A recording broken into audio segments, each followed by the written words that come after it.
Hi hello welcome back. അപ്പോൾ ഇന്ന് നമ്മൾ വന്നിട്ടുള്ളത് 10th പ്രിലിംസിലെ മറ്റൊരു ടോപ്പിക്കായ അയിരുകളും ധാതുക്കളും എന്ന് പറഞ്ഞ ടോപ്പിക്കുമായിട്ടാണ്. അതിനു മുമ്പേ നമ്മൾ കുറച്ച് ടോപ്പിക്കുകളൊക്കെ ചെയ്തിട്ടുണ്ട്. അതുപോലെ തന്നെ 10th പ്രിലിംസിനും വരാനിരിക്കുന്ന HSA, UPSA അതുപോലെ മറ്റ് എക്സാമുകൾക്കൊക്കെ തന്നെ ആവശ്യമായിട്ടുള്ള SCERT ക്ലാസ്സുകളും ഒരു സീരീസ് ആയിട്ട് നമ്മൾ ചാനലിൽ അപ്ലോഡ് ചെയ്തിട്ടുണ്ട്. 10th പ്രിലിംസിൻ്റെ സിലബസ് ഓരോ സിലബസും നമ്മൾ ഓരോ ടോപ്പിക്സും നമ്മൾ സെപ്പറേറ്റ് ക്ലാസ്സുകളായിട്ട് നമ്മൾ വീഡിയോ അപ്ലോഡ് ചെയ്തിട്ടുണ്ട്. കാണാത്തവരുണ്ടെങ്കിൽ ചാനലിൽ കയറി നോക്കുക. നിങ്ങൾക്ക് തീർച്ചയായിട്ടും ഉപകാരപ്പെടുന്ന വീഡിയോസാണ് നമ്മൾ അപ്ലോഡ് ചെയ്തിട്ടുള്ളത്. ഇനി ഒരുപാട് വീഡിയോസ് അപ്ലോഡ് ചെയ്യാൻ വരുന്നുണ്ട്. അപ്പോൾ PSC റിലേറ്റഡ് വീഡിയോസിനും സിലബസ് ബേസ്ഡ് വീഡിയോസിനും ഷോർട്ട് വീഡിയോസിനും കറണ്ട് അഫെയർസിനും ഒക്കെ നിങ്ങൾ ഈ ചാനൽ ഇതുവരെ സബ്സ്ക്രൈബ് ചെയ്തിട്ടില്ലെങ്കിൽ ഒന്ന് സബ്സ്ക്രൈബ് ചെയ്യുക. തൊട്ടടുത്തുള്ള ബെല്ലൈക്കൺ കൂടി എനേബിൾ ചെയ്യുക. തീർച്ചയായിട്ടും നിങ്ങൾക്ക് ഉപകാരപ്പെടുന്ന വീഡിയോസ് ആയിരിക്കും നമ്മൾ അപ്ലോഡ് ചെയ്യുന്നത്. ഓക്കെ, അപ്പോൾ നമുക്ക് നേരെ വീഡിയോയിലേക്ക് കിടക്കാം. അപ്പോൾ ഇന്നത്തെ നമ്മുടെ ടോപ്പിക് എന്താണെന്ന് വെച്ചാൽ അയിരുകളും ധാതുക്കളും. ഓക്കെ, അപ്പോൾ എന്താണ് അയിര് അല്ലെങ്കിൽ എന്താണ് ധാതുക്കൾ അറിയാത്തവരുണ്ടാകും. അപ്പോൾ നമുക്ക് നോക്കാം എങ്ങനെയാണെന്ന് വെച്ചാൽ, ഇപ്പോൾ നമ്മൾ ഉപയോഗിക്കുന്ന ചെറിയൊരു പിന്ന് സൂചി മുതൽ വിമാനം വരെ നിർമ്മിക്കുന്നത് ലോഹങ്ങൾ കൊണ്ടാണ്, അല്ലേ? മെറ്റൽസ് കൊണ്ടാണ്. ഈ മെറ്റൽസ് നമുക്ക് എവിടെ നിന്നാണ് ലഭിക്കുന്നത്? മണ്ണിൽ നിന്നാണ് ലഭിക്കുന്നത്, അല്ലേ? നമ്മുടെ ഭൂമിയിൽ നിന്നാണ് നമുക്ക് ഈ ഓരോ മെറ്റൽസും ലഭിക്കുന്നത്, ആണല്ലോ. ഇനി നോക്കിക്കേ, ഭൂവൽക്കത്തിൽ ക്രിയാശീലം കൂടിയ ലോഹങ്ങൾ അവയുടെ സംയുക്താവസ്ഥയിലും ക്രിയാശീലം വളരെ കുറഞ്ഞവ പ്ലാറ്റിനം, സ്വർണം മുതലായവ സ്വതന്ത്രാവസ്ഥയിലും കാണപ്പെടുന്നു. ഭൂവൽക്കത്തിൽ കാണപ്പെടുന്ന ലോഹ സംയുക്തങ്ങളെ പൊതുവെ നമ്മൾ എന്താ വിളിക്കുക? ധാതുക്കൾ എന്നാണ് വിളിക്കുന്നത്. ഒരേ ലോഹം അടങ്ങിയ അനേകം ധാതുക്കൾ ഉണ്ടാകും. ഉദാഹരണത്തിന് അലുമിനിയത്തിൻ്റെ ധാതുക്കളാണ് ഇതൊക്കെ: ബോക്സൈറ്റ്, ക്രയോലൈറ്റ്, കളിമണ്ണ്. ഇമ്പോർട്ടൻ്റ് ആണ്. അലുമിനിയത്തിൻ്റെ ധാതുക്കളാണ് ബോക്സൈറ്റ്, ക്രയോലൈറ്റ്, കളിമണ്ണ് പോലുള്ളതൊക്കെ. പക്ഷേ എല്ലാ ധാതുക്കളെയും ലോഹങ്ങളുടെ വ്യാവസായിക നിർമ്മാണത്തിന് നമുക്ക് എന്ത് ചെയ്യാൻ പറ്റില്ല? ഉപയോഗിക്കാൻ പറ്റില്ല. ഓക്കെ, ലോഹം വേർതിരിച്ചെടുക്കാൻ ഉപയോഗിക്കുന്ന ധാതുക്കൾക്ക് എന്തൊക്കെ പ്രത്യേകതകൾ ഉണ്ടായിരിക്കണം? എന്താണ്? സുലഭമായിരിക്കണം. പിന്നെ എളുപ്പത്തിൽ ചെലവ് കുറഞ്ഞ രീതിയിൽ നമുക്ക് ലോഹം വേർതിരിച്ചെടുക്കാൻ പറ്റണം. അതുപോലെ തന്നെ ലോഹത്തിൻ്റെ അംശം കൂടുതലായിരിക്കണം. ഓക്കെ, ഇനി ഒരു ധാതുവിൽ നിന്ന് എളുപ്പത്തിലും വേഗത്തിലും ചിലവ് കുറഞ്ഞ രീതിയിലും ലോഹം വേർതിരിച്ചെടുക്കാൻ കഴിയുന്നുവെങ്കിൽ അതിനെയാണ് നമ്മൾ ആ ലോഹത്തിൻ്റെ അയിര് അല്ലെങ്കിൽ ഓർ എന്ന് വിളിക്കുന്നത്. ഓക്കെ, ഒരു ധാതുവിൽ നിന്ന് എളുപ്പത്തിലും വേഗത്തിലും ചിലവ് കുറഞ്ഞ രീതിയിലും ലോഹം വേർതിരിച്ചെടുക്കാൻ കഴിയുന്നുവെങ്കിൽ അതിനെയാണ് ആ ലോഹത്തിൻ്റെ അയിര് എന്ന് നമ്മൾ വിളിക്കുന്നത്. അപ്പോൾ ഈ ടേബിളിൽ നോക്കൂ, കുറച്ച് ലോഹവും അതിൻ്റെ അയിരും രാസസൂത്രമൊക്കെ കൊടുത്തിട്ടുണ്ട്. അപ്പോൾ രാസസൂത്രം അവിടെ നിൽക്കട്ടെ, നോക്കാം നമുക്ക്. ലോഹം അലുമിനിയത്തിൻ്റെ അയിര് ഏതാണ്? ബോക്സൈറ്റ് ആണ്. തിരിച്ചും മറിച്ചും ചോദിക്കാം കേട്ടോ. ബോക്സൈറ്റ് ഏതിൻ്റെ അയിരാണെന്ന് ചോദിക്കാം, അല്ലെങ്കിൽ അലുമിനിയത്തിൻ്റെ അയിര് ഏതാണെന്നും ചോദിക്കാം. ഓക്കെ, അടുത്തത് അയൺ, ഇരുമ്പിൻ്റെ അയിരുകൾ ഏതൊക്കെയാണ്? ഹേമറ്റൈറ്റും മാഗ്നറ്റൈറ്റുമാണ് അയണിൻ്റെ അയിരുകൾ. ഇനി കോപ്പർ പൈറൈറ്റ്സും കുപ്രൈറ്റ്സുമാണ്. Copper pyrites, cuprite. Zinc blende, calamine. Okay, zinc blende, calamine. ഓരോന്നും ആ പേരിൽ തന്നെ ഉണ്ട്. ഏകദേശക്കാർ രീതിയിൽ ഓർത്ത് വെച്ച് പഠിച്ചാൽ മതി. അലുമിനിയത്തിൻ്റെ ഏതാണ്? ബോക്സൈറ്റ് ആണ്. അയൺ, ഇരുമ്പിൻ്റെ ഹെമറ്റൈറ്റും മാഗ്നറ്റൈറ്റും. രണ്ടും ഒരേപോലെ അല്ലേ? ടൈറ്റ്, ഹെമറ്റൈറ്റ്, മാഗ്നറ്റൈറ്റ്. ഇനി കോപ്പറിൻ്റെ ഏതാണ്? കോപ്പർ പൈറൈറ്റ്സ് ആണ്. കോപ്പർ പൈറൈറ്റ്സും കുപ്രൈറ്റും. രണ്ടിലൊരു കോപ്പറുണ്ട്. Copper pyrites, cuprite. ഓക്കെ, കോപ്പറിനോട് ഏകദേശം സിമിലർ ആണ്.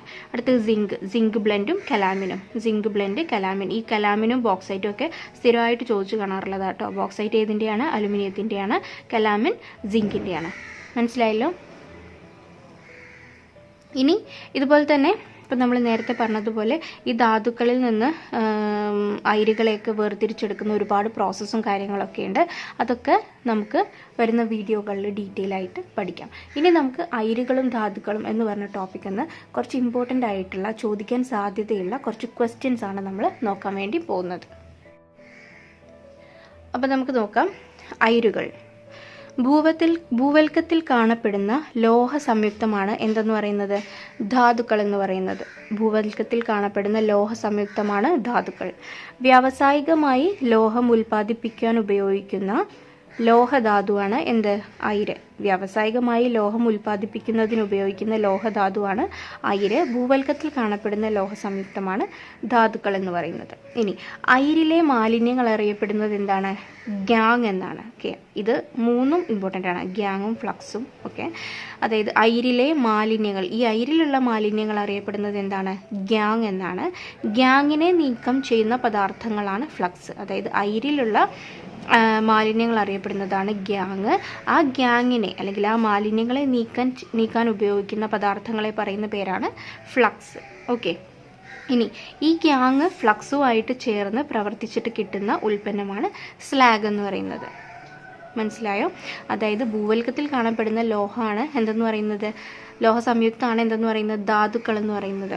ഈ വ്യാവസായികമായിട്ട് ലോഹം ഉൽപ്പാദിപ്പിക്കാൻ ഉപയോഗിക്കുന്ന ലോഹധാതുവിനെ പറയുന്ന പേരാണ് അയിര്.